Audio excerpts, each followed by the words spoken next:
दोस्तों, जब भी कोई मैट्रिमोनियल डिस्प्यूट होता है, फॉर एग्जांपल डाइवोर्स का केस है, मेंटेनेंस का केस है, या फिर पति पत्नी में झगड़े का कोई विवाद है, तो ऐसे केसेस में क्या होता है कि जजेस द्वारा क्या देखा जाता है। अगर आपका भी कोई ऐसा केस है तो आपको अच्छे से सुन लेना चाहिए, अच्छे से देख लेना चाहिए और अच्छे से समझ लेना चाहिए। मैं 1 to 1 आपको बताता हूँ, कई सारे पॉइंट्स हैं, आप नोट कर सकते हैं और अपने में इस्तेमाल कर सकते हैं और ऐसे जवाब देने के लिए अपने आप को प्रिपेयर कर सकते हैं। सबसे पहले जजेस द्वारा क्या देखा जाता है दोस्तों, कि जो विवाह है यानी कि शादी है, वो वैलिड है या नहीं है, शादी कानून के अनुसार हुई है या नहीं है। दूसरा, शादी के सर्टिफिकेट, जो दस्तावेज है, जो फोटो है, गवाह है, वो है या नहीं है। पति पत्नी का जो व्यवहार होता है, दोनों का आपसी व्यवहार कैसा रहा है, दोनों के बीच में क्रूरता, क्या किसी ने मानसिक या शारीरिक अत्याचार किया है, मतलब पत्नी ने पति पर या पति ने पत्नी पर। इसी के साथ में घरेलू हिंसा, मारपीट या उत्पीड़न के कोई सबूत हैं या नहीं है, या फिर सिर्फ ब्लेम लगाया गया है। दोस्तों, कोई सवाल होगा तो कमेंट में पूछिएगा। अब अलग रहने का क्या कारण है, पति पत्नी अलग क्यों रह रहे हैं, अगर किसी वजह से रह रहे हैं।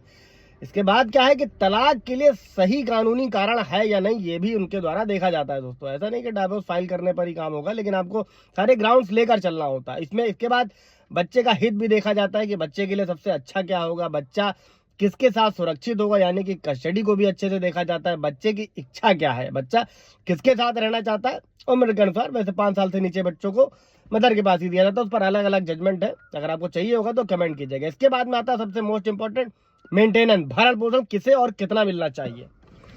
और दोस्तों, जब भी मेंटेनेंस की बात होती है तो पति और पत्नी दोनों की इनकम कितनी है, इसको भी देखा जाता है। खर्च क्या है, जरूरत क्या है और खर्च कितना है। और फिर पति अपनी जिम्मेदारी निभा रहा है या फिर नहीं निभा रहा है। और ऐसे में पत्नी की जो आर्थिक स्थिति है, वो फाइनेंशियली और सामाजिक रूप से कैसी है, क्या दोनों पक्षों के बीच में मामले को समझौते से सुलझाया जा सकता है, घर का भी वातावरण कैसा है दोस्तों, ये भी देखा जाता है दोस्तों। और गवाह सही है कि नहीं है, भरोसेमंद है या नहीं है, जो मेडिकल रिपोर्ट लगाई जाती है जैसे मारपीट की या कोई चोट है या बीमारी का जो प्रमाण है, वो सही है या नहीं है। दोनों की मानसिक स्थिति क्या है, ये भी देखा जाता है। इसी के साथ में पति पत्नी का व्यवहार कैसा है, जो शादी का टाइम था वो शादी कब हुई थी, कितने समय से दोनों पक्ष यानी कि पति पत्नी अलग रह रहे हैं, उस अवधि को भी काउंट किया जाता है।